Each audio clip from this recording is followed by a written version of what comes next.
Salam hangat teman-teman dimanapun kalian berada. Kami dari kelompok 2 Geografi. Di sini kami akan membahas topik tentang tektonisme dan vulkanisme serta pengaruh terhadap kehidupannya. Nah teman-teman, jadi sebelum mulai kita akan memperkenalkan masing-masing nama-nama dari kelompok kita. Kelompok kita sendiri terdiri atas saya Muhammad Alif. Saya Nashwaika Novianti. Perkenalkan, nama saya Miftahul Husnul Khotimah. Hai semuanya, perkenalkan nama saya Natasha Rizkia Dewi Arianti. Perkenalkan, nama saya Haikal Fadil Faisal dari kelompok 2 Geografi kelas 10-3. Perkenalkan, nama saya Muhammad Noval. Nama saya Muhammad Febrian Rizky dari kelompok 2. Perkenalkan, nama saya Demdharma Permana. Dan saya Karen Aprila. Kembali ke pembahasan. Jadi yang pertama kita akan membahas tentang tektonisme. Apa sih tektonisme itu? Tektonisme adalah tenaga yang berasal dari dalam bumi yang menyebabkan terjadinya dislokasi atau perubahan letak dan bentuk lapisan kulit bumi yang berupa patahan dan retakan. Sifat kulit bumi memang keras dan kaku. Tetapi akibat tekanan dari bumi, kulit bumi terpecah menjadi lempengan-lempengan yang disebut dengan lempengan tektonik. Berdasarkan luas dan waktu kejadian, gerak lempeng tektonik dapat dibedakan menjadi gerak epirogenetik dan gerak orogenetik. Gerak epirogenetik merupakan pergeseran lempeng tektonik secara perlahan meliputi wilayah yang luas dengan arah vertikal seperti tenggelamnya benua Gondwana menjadi Sesar Hindia dan munculnya pulau-pulau baru. Gerak epirogenetik sendiri dibedakan menjadi dua, yaitu gerak epirogenetik positif adalah gerak turunnya daratan sehingga tampak permukaan air laut naik, sedangkan epirogenetik negatif adalah gerak naiknya daratan sehingga tampak permukaan air turun. Ini adalah salah satu contoh dari gerak epirogenetik positif di mana posisi pulau yang terlihat menurun atau tenggelam. Dan salah satu contoh dari gerak epirogenetik negatif adalah seperti terjadi penaikan daratan di Pulau Buton dan Pulau Timur. Gerak aerogenetik adalah gerak kulit bumi yang lebih cepat dalam waktu yang pendek dan daerah yang lebih sempit dibandingkan epirogenetik. Gerak ini disebabkan oleh adanya tekanan secara vertikal pada lempeng sehingga lempeng mengalami pergeseran secara horizontal. Proses ini dapat menghasilkan pegunungan limpatan dan pegunungan patahan. Gerak orogenetik terbagi menjadi dua macam, yaitu lipatan. Bentuknya menjadi seperti simetrik tegak, lipatan miring, lipatan menggantung, lipatan isogelak, lipatan rebah, dan lipatan serasak cukup. Dan patahan, adapun jenis patahan antara lain graben, horst, dan patahan bertingkat. Selanjutnya, adapun pengertian tentang lipatan dan patahan. Lipatan adalah gerakan permukaan bumi yang menyebabkan lapisan kulit bumi melipat atau berkerut, dan umumnya lipatan itu akan berubah menjadi pegunungan. Punggung lipatan tersebut aktinal, sedang daerah lembah disebut sinknal. Punggungnya atau deretan pegunungan yang terdiri atas deretan lipatan tersebut antiklinorium. Adapun pengertian dari macam-macam lipatan itu sendiri adalah sebagai berikut. Lipatan simetri, lipatan yang posisi bidang sumbunya tegak lurus dengan bidang lipatan. Lipatan miring merupakan lipatan tegak yang mendapat tekanan terus-menerus sehingga bentuknya tidak lagi tegak melainkan miring ke salah satu sisi. Lipatan menggantung adalah kelanjutan dari lipatan miring yang terus dapat dorongan sesuai dengan namanya. Lipatan isokinal adalah lipatan yang bidang sumbu atau sayap sejajar disebabkan oleh adanya tekanan secara terus-menerus. Lipatan rebah adalah lipatan terbentuk karena ada dorongan secara vertikal dari salah satu sisi sehingga menyebabkan bagian siklin atau puncaknya landai. Lipatan serasa cukup adalah lipatan lanjutan dari lipatan rebah yang secara terus-menerus mendapatkan tekanan. Contoh di Indonesia, pegunungan Kapur Utara di sepanjang Cirepuk Jalituhur pebungkitan di sebelah Palima, dekat Cirebon berupa pegunungan lipatan, pegunungan Sudirman Papua, dan pegunungan bukit barisan di Sumatera. Contoh Actinium adalah Actinium Kandeng Jawa dan Actinium 30 Sumatera. Yang keduanya merupakan deretan pegunungan kapur. Adapun pengertian patahan. Patahan adalah gerakan pada lapisan bumi yang menyebabkan lapisan kulit bumi retak atau patah. Adapun jenis patahan antara lain graben, horst, dan patahan bertingkat. Jika patah terjadi di beberapa tempat dan bagian patah tersebut ada yang mengalami penurunan, terbentuklah cekungan atau ledokan. Cekungan atau ledokan semacam itu disebut slang atau graben. Di samping itu, jika bagian yang patah terangkat ke atas sehingga menjadi lebih tinggi dari sekitarnya, bagian yang terangkat ke atas tersebut dinamakan horst. Sebaliknya, jika bagian yang patah tersebut secara berurutan makin menurun atau makin naik, akan terbentuk patahan bertingkat. Kita bisa menjumpai lereng-lereng terjal berada di sisi graben dan danau-danau tektonik.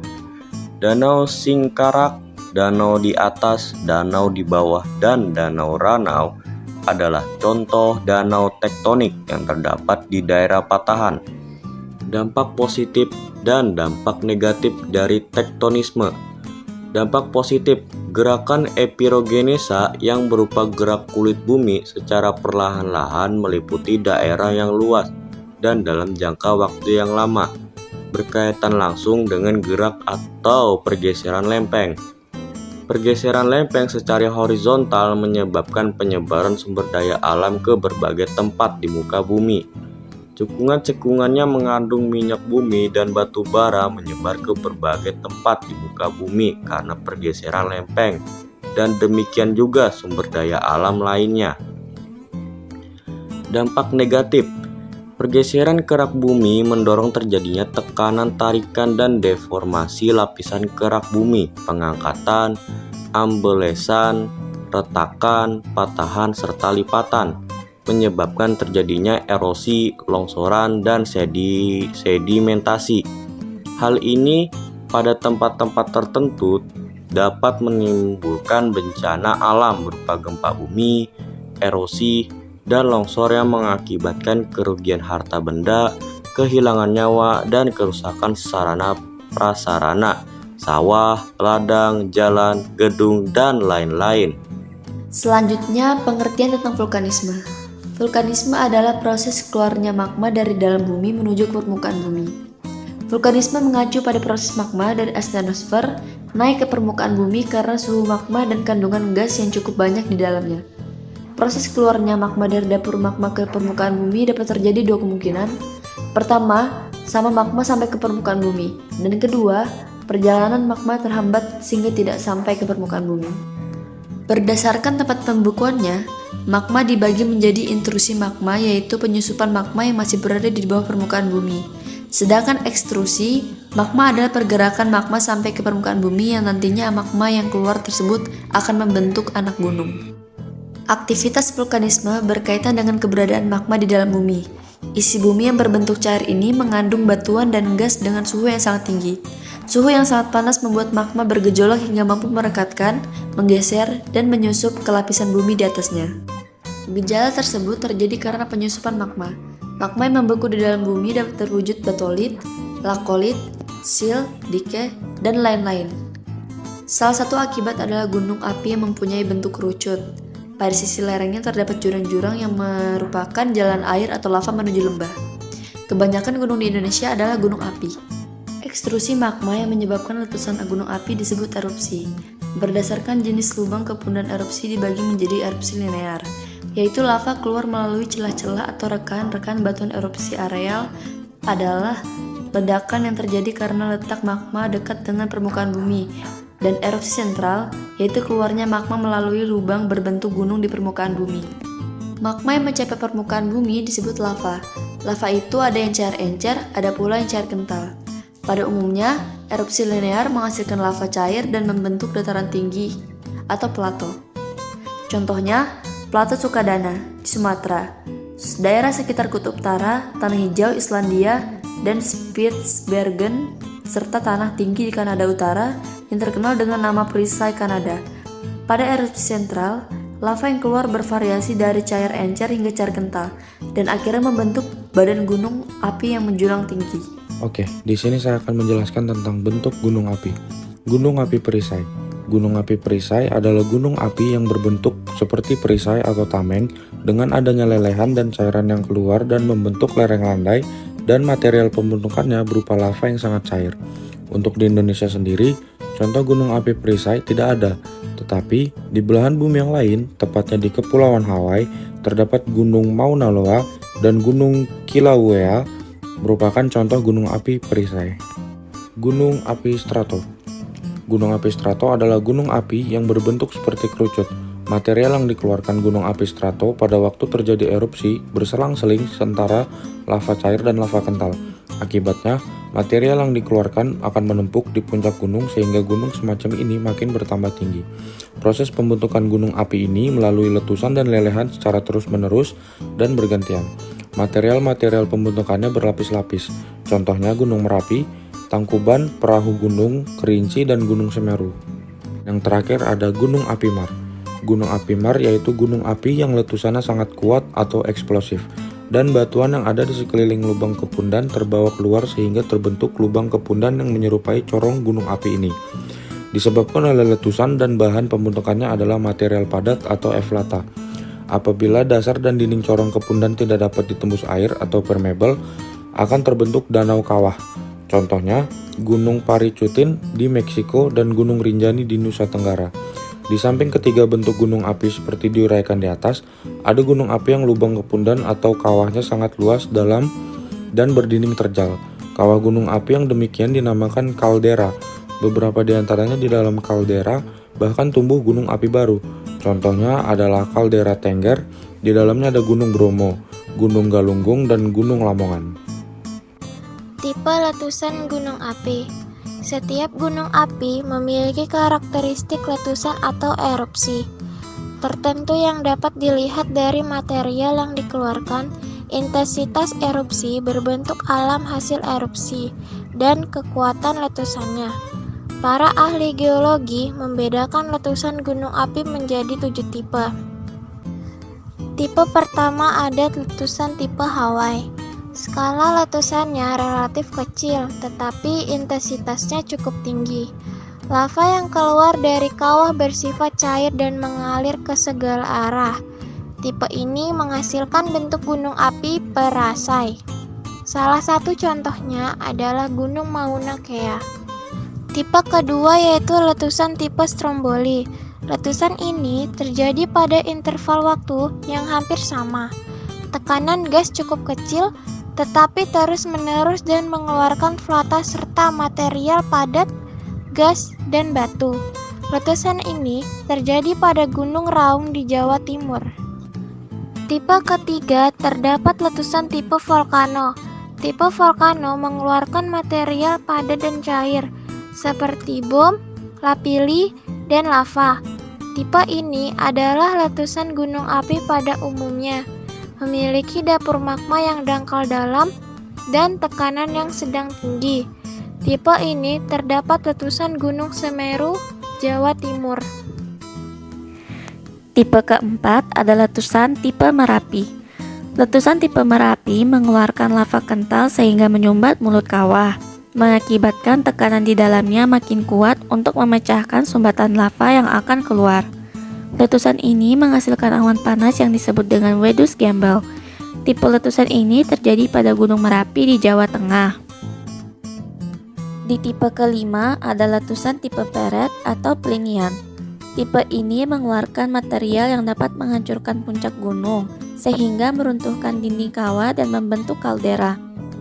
Ciri letusan Peret adalah gas yang sangat tinggi hingga 80 km dan di ujung gunung terlihat awan menggumpal. Contoh letusan tipe ini adalah letusan Gunung Krakatau pada tahun 1883. Selanjutnya di tipe ke-6 yaitu letusan tipe Pele. Letusan tipe Pele terjadi karena penyumbatan di puncak gunung api yang berbentuk seperti jarum pada bagian kawah, menyebabkan tekanan di dalamnya bertambah besar. Saat penyumbatan semakin tebal dan kawah tidak kuat menahan sumbatan, terjadilah letusan. Contoh tipe letusan ini yaitu letusan Gunung Pele di kota Saint-Pierre, Pulau Martinique, Prancis. Dan tipe ketujuh atau tipe terakhir ada letusan tipe Saint Vincent.